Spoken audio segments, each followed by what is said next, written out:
Bismillahirrahmanirrahim. Assalamualaikum warahmatullahi wabarakatuh.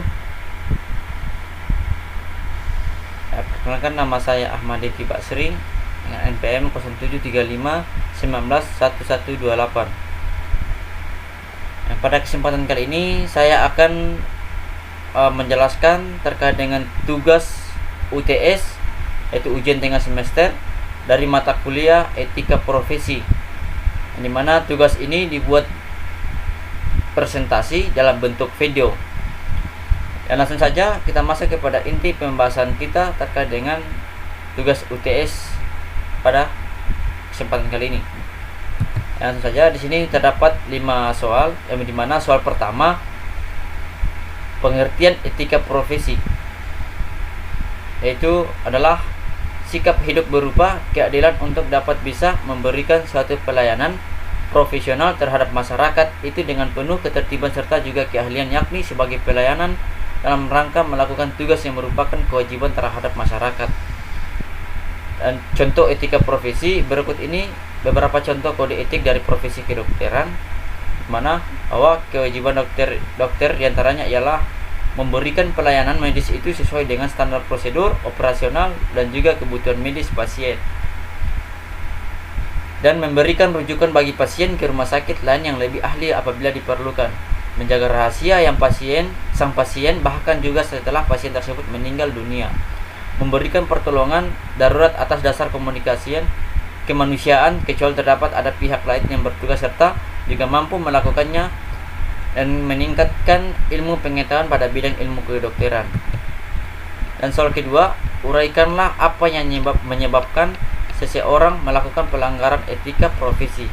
Di sini ada 10 terkait dengan penyebabkan seorang melakukan pelanggaran etika profesi. Yang pertama, tidak berjalannya kontrol dan pengawasan dari masyarakat. Yang kedua, kurangnya imam dari individu tersebut. Yang ketiga, rendahnya pengetahuan masyarakat mengenai substansi kode etik pada setiap bidang karena buruknya pelayanan sosialisasi dari pihak profesi sendiri. 4.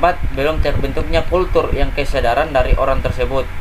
5. Tidak adanya kesadaran etis dan moralitas dari orang tersebut. 6. Kebutuhan individu. 7. Tidak ada pedoman hidup dari individu tersebut. Dan 8. Perilaku dan kebiasaan individu yang buruk sehingga menjadi sebuah kebiasaan. 9. Lingkungan tidak etis mempengaruhi individu tersebut melakukan sebuah pelanggaran. 10. Kurangnya sanksi yang keras atau tegas di negara kita tentang pelanggaran kode etik. Dan kemudian soal ketiga, apakah yang menjadi dasar atau alasan dan urgensi disahkannya Undang-Undang ITE tahun 2008? Uraikanlah menurut Anda, sertakan contoh kasusnya. Nah, terkait dengan Undang-Undang Nomor 11 tahun 2008 tentang informasi dan transaksi elektronik, yang dimana telah disahkan dengan dasar alasan bahwa disahkan ini oleh Presiden Dr. Haji Susilo Bambang Yudhoyono pada tanggal 21 April 2008 di Jakarta.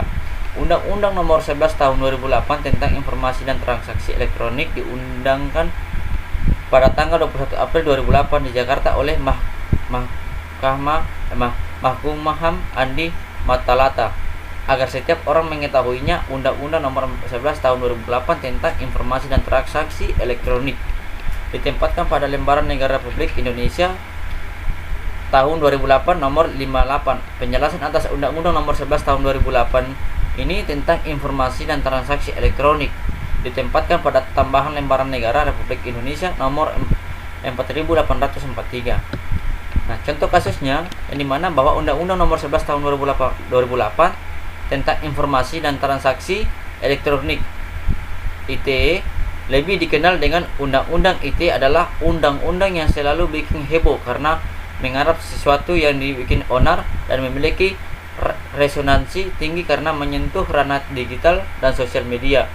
Undang-Undang Nomor 11 tahun 2008 tentang informasi dan transaksi elektronik ini dalam perjalanannya mengalami perubahan, yaitu diubah dengan Undang-Undang Nomor 19 tahun 2019 tentang perubahan atas Undang-Undang Nomor 11 tahun 2008 tentang informasi dan transaksi elektronik. Dan soal keempat, saat ini di TV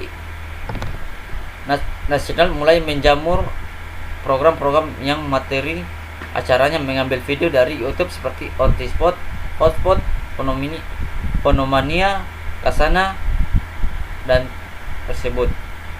Dan rating salah satu secara tersebut pun bisa mengalahkan program lainnya seperti sinetron.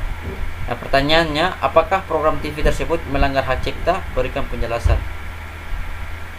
Ya, di sini iya, karena program TV tersebut melanggar hak cipta karena dalam penayangan potongan-potongan gambar atau video dari YouTube yang dilakukan oleh pihak stasiun televisi dan program-program acaranya, pihak stasiun televisi telah melanggar hak moral pencipta atau pemegang hak cipta dengan tidak mencantumkan nama pencipta dalam penayangan karya ciptaannya di program televisi.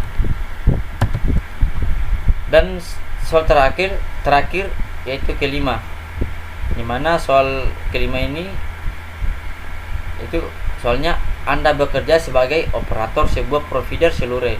Tugas Anda mengelola data komunikasi para pengguna.